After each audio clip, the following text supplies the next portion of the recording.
ഞങ്ങളിന്ന് പോകുന്നത് സിലിക്കോൺ സെന്ററിലോട്ടാട്ടോ. കുറെ ദിവസമായിട്ട് ഷോപ്പിങ്ങിനൊക്കെ പോകണമെന്ന് വിചാരിച്ചിട്ട്. അപ്പൊ എന്തായാലും ഇന്ന് പോയേക്കാന്ന് വിചാരിച്ചേ. അപ്പൊ ഞങ്ങള് 2-3 ഫ്രണ്ട്സ് ഒക്കെ ചേർന്ന് അങ്ങനെ ഞങ്ങൾ പോകുന്നു. അപ്പൊ ആദ്യം ഞങ്ങൾ കുറച്ച് ഷോപ്പിംഗ് ചെയ്യാന്ന് വിചാരിച്ചു.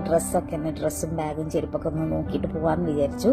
പക്ഷെ കുഴപ്പമില്ല, നോക്കിയിട്ട് എനിക്ക് വലിയ ഇഷ്ടമൊന്നും ആയിട്ടില്ല. പക്ഷെ എന്നാലും ഞാൻ ഇങ്ങനെ നോക്കിക്കൊണ്ടേ ഇരുന്ന് എല്ലാം. പിന്നെ 1-2 ഡ്രസ്സൊക്കെ ഇഷ്ടമായിട്ടുണ്ടെങ്കിൽ നമ്മുടെ കറക്റ്റ് ആയില്ല, എനിക്ക് കറക്റ്റ് ഷേപ്പിന് കിട്ടിയില്ല, അതുകൊണ്ട് തന്നെ വാങ്ങാൻ പറ്റിയില്ല. പക്ഷെ റേറ്റ് ഒക്കെ നല്ല അഫോർഡബിൾ ആയിട്ടുള്ള റേറ്റ് ഒക്കെ തന്നെയായിരുന്നു. നല്ല ക്വാളിറ്റി ഉള്ള ഡ്രസ്സൊക്കെ തന്നെയാണ് ഇവിടെ ഉള്ളത്. പിന്നെ ഞാൻ നോക്കിയത് പേഴ്സായിരുന്നു. പേഴ്സ് എനിക്കൊരു വീക്ക്നെസ് ആയത് കാരണം ഞാൻ നോക്കി. എനിക്ക് പേഴ്സൊക്കെ ഭയങ്കരമായിട്ട് ഇഷ്ടപ്പെട്ടു കേട്ടോ. പിന്നെ ചെരുപ്പ് അതുപോലെ തന്നെ എനിക്ക് കുറച്ച് ഹീൽസ് ഉള്ള ചെരുപ്പ് ഇഷ്ടമുള്ളത് കാരണം എനിക്ക് അവിടെ നിന്ന് ഹീൽസ് ഉള്ള ഞാൻ മര്യാദയ്ക്ക് കണ്ടില്ല. അതുകൊണ്ട് ജസ്റ്റ് ഒക്കെ ഒന്ന് നോക്കിയിട്ട് പോകുന്നു. പക്ഷെ റേറ്റ് നല്ല കുറവുണ്ട് കേട്ടോ. കാരണം പറയാതിരിക്കാൻ വയ്യ. ഇഷ്ടപ്പെടുന്നവർക്ക് നല്ല കളക്ഷൻ ഉണ്ട് കേട്ടോ. ഞാൻ ചെന്നിട്ട് കുറെ ഫോട്ടോസും കാര്യങ്ങളൊക്കെ എടുത്ത് എല്ലാം അതിൽ കൂടെ ചുറ്റി കണ്ട് എല്ലാം അവിടെ നിന്നുണ്ട് ഇറങ്ങി.